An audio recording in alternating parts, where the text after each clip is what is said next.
guys, welcome to the show. We're back. FireKnight TV. Mohawk Bob is at a wedding today, so yours truly is doing narration. God help us. What's up, Louie? Good to have you on the show. Thanks for having me. You're the best. Thanks for coming on late notice. Yeah. Can you tell us a little bit about you and where you're from? Where do you hail from? Yeah, I'm actually a Denver native, born and raised. I did live in Texas for 4th grade and senior year. Yeah. And then, but otherwise, Colorado. Wow. That's rare. Yes. Because I almost thought you were from LA or something. No, yeah. It's Colorado. Were you born in Denver? Yep. Very cool. Denver. Lived in Aurora and then Denver. Ah, you're an Aurora kid. Yeah. We got a little afraid when we went there. I don't know. It was a fun school. I was only there for 3 months, but it was probably the most 3 months. Yeah. The most fun 3 months of school I've been to. Oh, very cool. You come from a big family, or? I have 4 siblings. There's 5 of us, and then my mom has, I think there's like 15 kids in her family. Jeez. Yeah. My mom was the oldest of 9 kids. But 15, it's remarkable. Very cool. So what got you interested in the arts at a young age, or what inspired you? I was really into songwriting right away. I think I wrote my first song at like 8 years old. And then I picked up guitar at like 14, 15, 16. I wasn't very good at it. I never really got good at it, but always was into singing, to choir. Was really into video production too at some point. And my goal when I was younger was to be a writer for Saturday Night Live. So I was always just kind of into like creative stuff.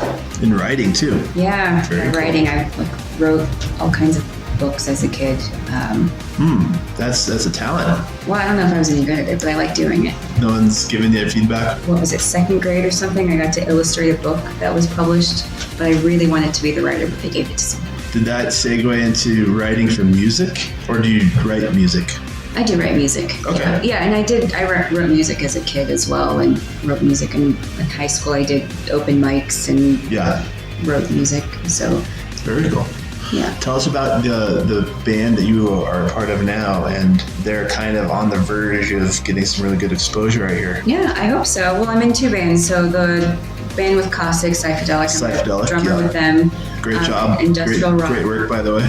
Thanks. It's fun. It's a fun show. Man, it was so much fun having all the other drummers on stage when there was like 3 or 4 drummers and we're all just going at it. It was so much fun. Yeah. So much fun. I want to do that again. I think that's like a new life goal is to get more drummers on the stage and just have everyone go ham. It was so cool. Or maybe even have you a little closer to the stage. No, I know they so I did another show with them and I was hidden behind a bunch of huge monitors. I said, this is perfect. Oh, okay. Yeah. Oh, no. They were wanting to move me up further and I think that was their goal and then it didn't happen. I was glad.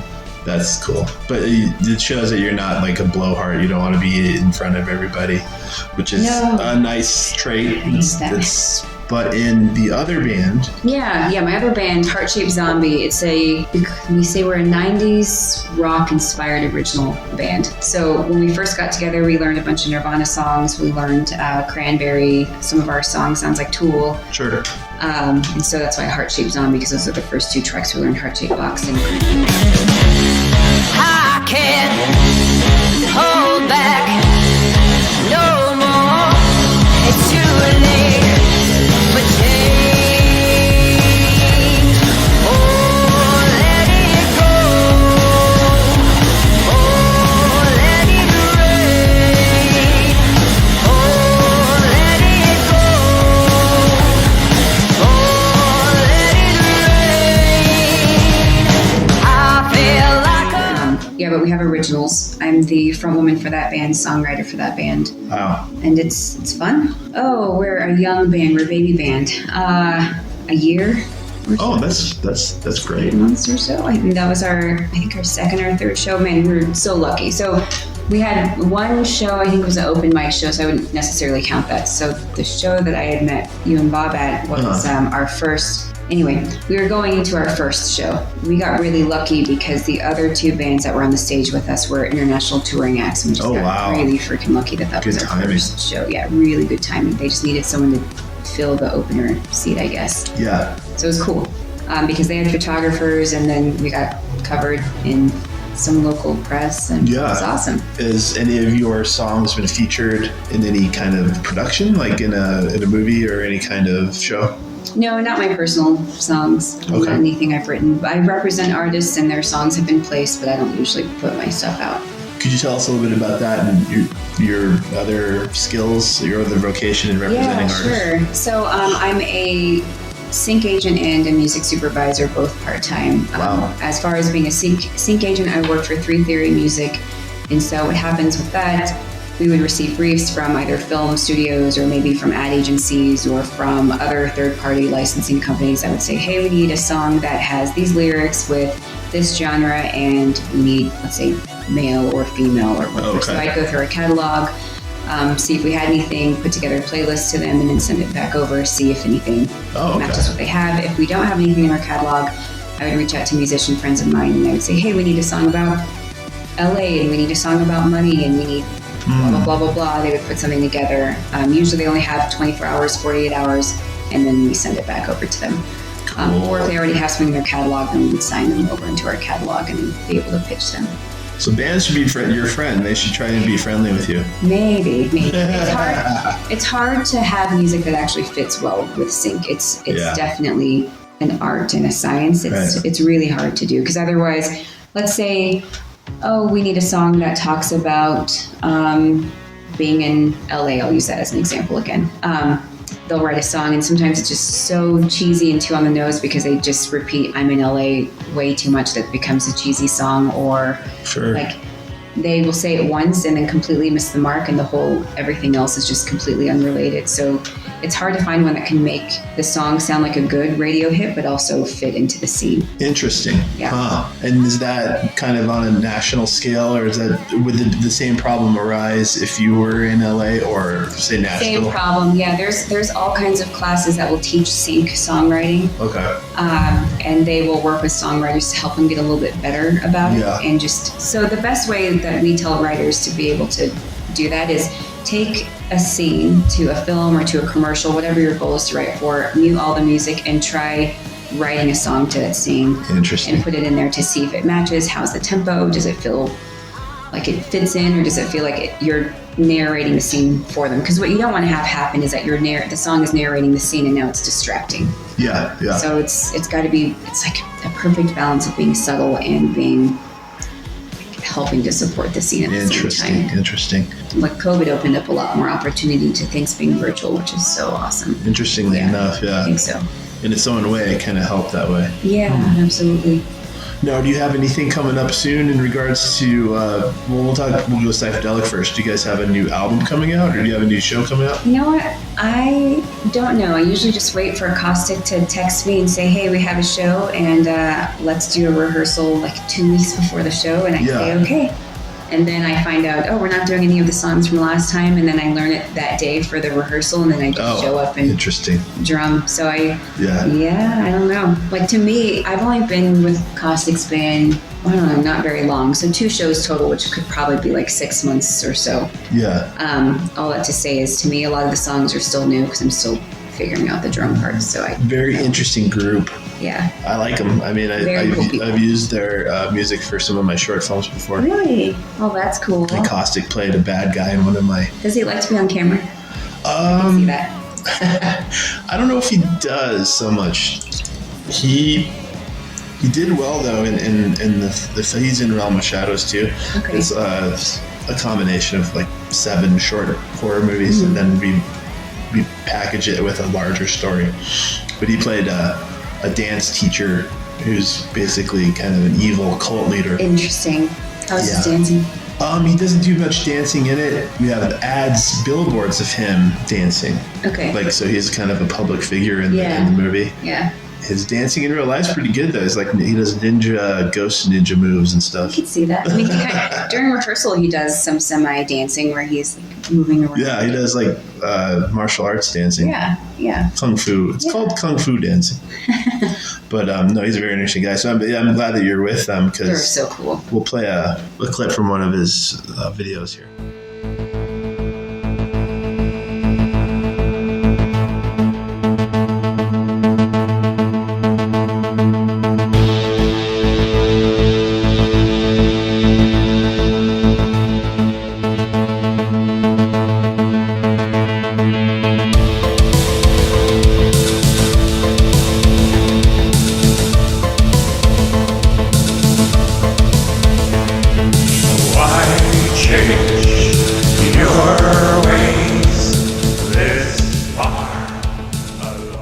afraid of the skeleton.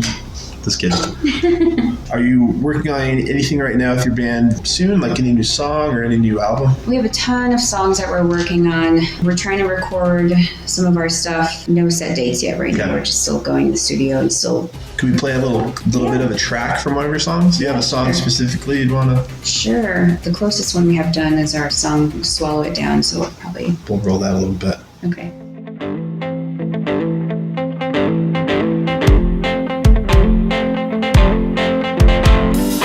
Here she comes, not looking back. They hold her up and cheer in choir. Here's her stance, not caving in. Head held high, you can't deny her. Here she stands with no permission, wise with truth. No. One thing I'd like to ask you is where can people go and follow you and your band? So you can follow my band. We're only on Instagram Okay. at Heart-Shaped Zombie. No underlines or anything. It's just those words Okay. together at Heart-Shaped Zombie on Instagram. And then my personal is at LOUIE SAZA, LOUIESAZA. The cool thing though is that, getting to write music and then having people respond to your music is therapeutic. Because Yeah.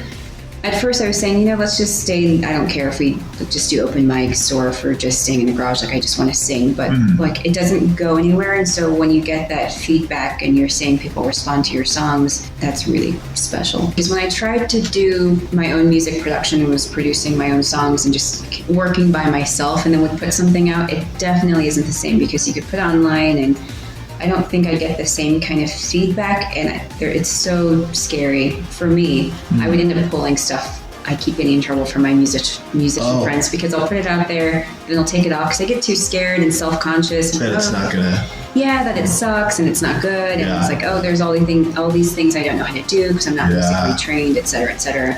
That's a common fear amongst artists. Yeah, it's easier in the band because in the band it's like, well, we all worked on it, right? So Right. I don't know, it's their fault. No, I'm just kidding. I'm just kidding. No, it takes that out of it being you because there's so many hands that have been involved, and then you get the audience feedback, and the audience isn't really. Most of the time, this may or may not be true, but in my head, I think they're not really judging the song. They're just glad that you're up there and you're having fun and they're having fun. So it's give and take experience that everyone's. It's good that you're balanced like that. You can see both sides of it. Yeah. Because it is scary to throw yourself out there artistically. Yeah. And I guess even in a band it would be kind of scary. Yeah, just take Bruce Lee's mentality and you're gonna do fine. Man, yeah, such a rad mentality. Well, you're wonderful to talk to. ThunderKnight looks forward to having you involved with future projects, and that'd be great. Sounds good. Thanks so much for coming on, and we're gonna end the show with a great song. All right, this is a tribute to Simon Rex. Let it flow down